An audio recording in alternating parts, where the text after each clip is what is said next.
Since October 7, Israel has presented three competing narratives about what it wants to achieve in Gaza, what the end goal is, what Israelis call the next day scenario.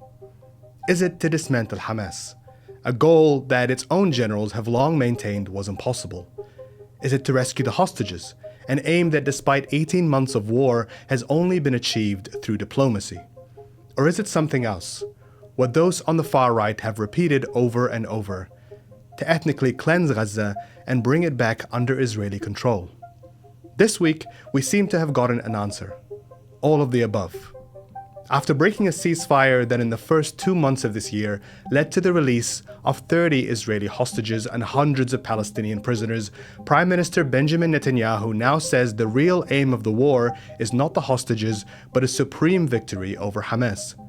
After ducking rumors about what he may or may not have told his cabinet ministers over the weekend, Netanyahu announced it, that he's expanding the ground invasion in Gaza, calling up tens of thousands of reservists and displacing the majority of Gaza's civilian population indefinitely. And this time, he says, there will be no withdrawal. This is precisely what Palestinians have accused Israel of since the very beginning, that its real aim was to occupy Gaza and prevent its people from ever returning to their homes. A year ago, the very same Netanyahu told the world this would never happen. I want to make a few points absolutely clear. Israel has no intention of permanently occupying Gaza or displacing its civilian population. Israel is fighting Hamas terrorists, not the Palestinian population. But this is not how others in his own government have described it. Over the weekend, Finance Minister Bezalel Smotrich said Israel will not withdraw from Gaza even if there is another hostage deal, telling Israelis to, quote, stop being afraid of the word occupation. Meanwhile, Culture Minister Miki Zohar says Israel's real goal is, quote, the complete occupation of the Strip.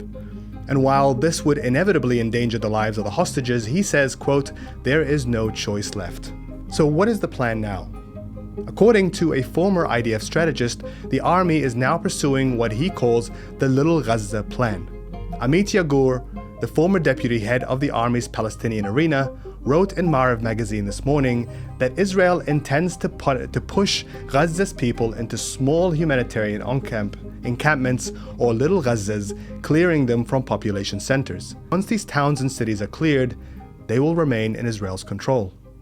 This is Netanyahu's alternative to what more than 70% of Israelis want from him, which is a new hostage deal and an end to the war. So why is he doing this now?